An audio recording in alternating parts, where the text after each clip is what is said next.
Hello दोस्तों, welcome back to my YouTube channel update तक। तो आज हम लोग बात करने वाले हैं बीए फर्स्ट ईयर एग्जामिनेशन 2024-25 में जो पेपर हुआ था ऑर्गेनिक फार्मिंग का, जो कि वोकेशनल स्किल इन्हेंसमेंट का पेपर होता है। ऑर्गेनिक फार्मिंग का हुआ था, यानी जैविक खेती का पेपर हुआ था। तो आज हम लोग इसके बारे में बात करने वाले हैं। इसमें जो इम्पोर्टेंट क्वेश्चन आए थे, तो ये क्वेश्चन क्या होता है कि बार बार रिपीट होते हैं।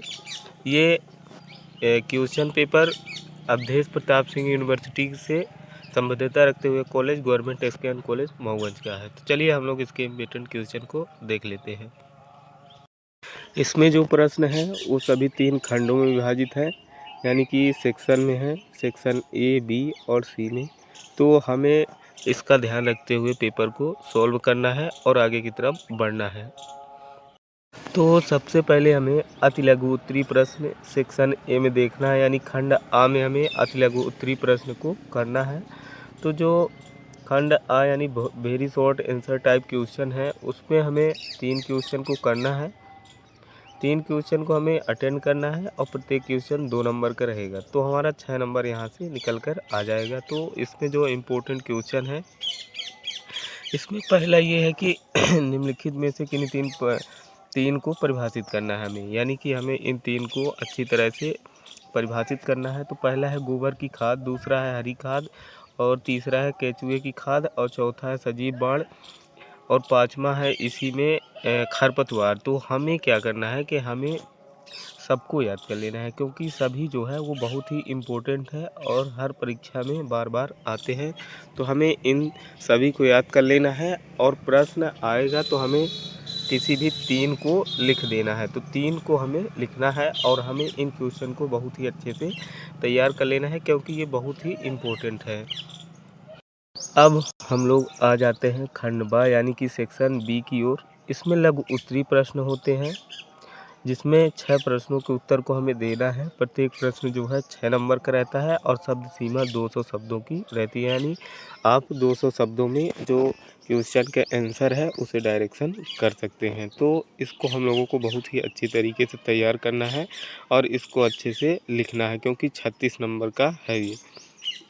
तो इसमें जो दूसरा क्वेश्चन है वो ये है कि प्राकृतिक खेती क्या है, यानी नेचुरल फार्मिंग हमें बताना है कि वो क्या है। तो इसको हम लोग किताब से या कि नेट के माध्यम से तैयार कर लेंगे। और जैव गतिशील कृषि, ये सभी इम्पोर्टेंट क्वेश्चन हैं, बार बार परीक्षाओं में आते हैं। तो आप लोग इन सभी क्वेश्चन को ज़रूर तैयार कर लें। पंचगाव्य, इसको भी मतलब आप लोग तैयार कर लें, क्योंकि ये बार बार आता है। जैव उर्वरक है, जैविक खेती में नीम का महत्व है।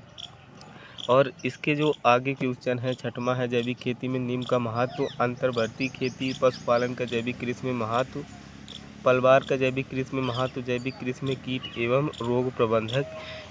और हमारा जो खंड बा का लास्ट क्वेश्चन है वो है देसी किस्मों का महत्व। तो हमें खंड बा में केवल 6 प्रश्न को करना है, और ये बहुत ही इम्पोर्टेंट प्रश्न है जो कि परीक्षाओं में बार बार आते हैं। तो अगर आपका वोकेशनल में जैविक खेती है, यानी कि ऑर्गेनिक फार्मिंग है, तो आप सभी इन इम्पोर्टेंट क्वेश्चन को तैयार कर लेंगे, तभी आप परीक्षा में अच्छा स्कोर कर पाएंगे। तो चलिए हम लोग अगले क्वेश्चन को देख लेते हैं। तो अब हम लोग आ चुके हैं खंड सा यानी कि सेक्शन सी की ओर। सेक्शन सी में हमें दिया हुआ है दीर्घ उत्तरीय प्रश्न, जो कि हमें 2 ठो ही प्रश्न को अटेंड करना है, यानी 2 क्वेश्चन हमें करना है। 2 प्रश्नों के उत्तर को हमें देना है। प्रत्येक प्रश्न जो रहेगा वो 14 नंबर का रहेगा और शब्द सीमा 500 रहेगी, यानी कि हमें निबंध लिखना है दोस्तों। जैसे हम 10th 12th में निबंध लिखते थे, उसी प्रकार से हमें कॉलेज में 2 क्वेश्चन को ऐसे लिखना है। 2 ही क्वेश्चन में आप पास हो जाएंगे दोस्तों। अगर आपने अच्छे से इन 2 क्वेश्चन को कर लिया ना, तो 14 दूनी 28 नंबर आप इसी में पास हो सकते हैं। तो 14 नंबर के जो इम्पोर्टेंट क्वेश्चन हैं उनको आप लोगों को ज़रूर तैयार कर लेना है। इसमें जो पहला है वो ये है कि फसल चक्र की परिभाषा एवं उसके सिद्धांत लिखिए, और फसल चक्र सघनता करने का सूत्र लिखिए तथा 100%, 150% और 200%, 300 और 400 फसल चक्र सघनता वाले एक एक फसल चक्र का उदाहरण आपको देना है। तो ये क्वेश्चन इतना इम्पोर्टेंट है दोस्तों कि अगर आपने एक अच्छे से कर लिया ना, तो 14 नंबर का है, तो आपको कम से कम 13-12 नंबर तो मिल ही जाएगा। तो आपको ये क्वेश्चन बहुत ही अच्छे से तैयार कर लेना है। इसी के अथवा में दिया है दोस्तों, भू परिष्करण की परिभाषा एवं उसके उद्देश्य लिखिए। भू परिष्करण के विभिन्न प्रकारों का हमें वर्णन करना है। तो ये क्वेश्चन बहुत ही इम्पोर्टेंट है और इसमें जो 13वां है वो ये है कि जैविक खेती को परिभाषित करना है हमें। भारत में जैविक खेती की संभावनाएं, समस्याओं पर प्रकाश डालना है। ये दोस्तों बहुत ही इंपॉर्टेंट क्वेश्चन है, क्योंकि ये लगातार हर साल आ रहा है। जब से मतलब वोकेशनल सब्जेक्ट अगर आपने लिया है, हम लोग भी करते थे, तो हम लोगों को भी समय में यही क्वेश्चन बार बार आ रहा है। तो आप लोगों को ये क्वेश्चन ज़रूर तैयार कर लेना है।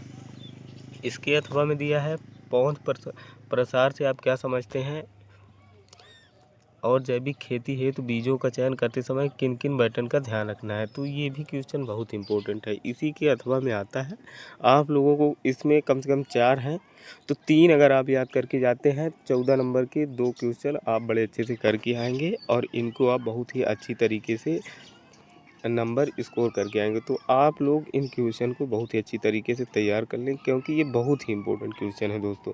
और ये जो पेपर हुआ है, ये गवर्नमेंट SKN कॉलेज के अंतर्गत हुआ है, जो कि अवधेश प्रताप सिंह यूनिवर्सिटी से मान्यता रखता है, और ये मऊगंज के अंतर्गत पेपर हुआ है। तो ये सभी मतलब कि बहुत ही इंपॉर्टेंट क्वेश्चन है, इनको आप लोग ज़रूर तैयार कर लें।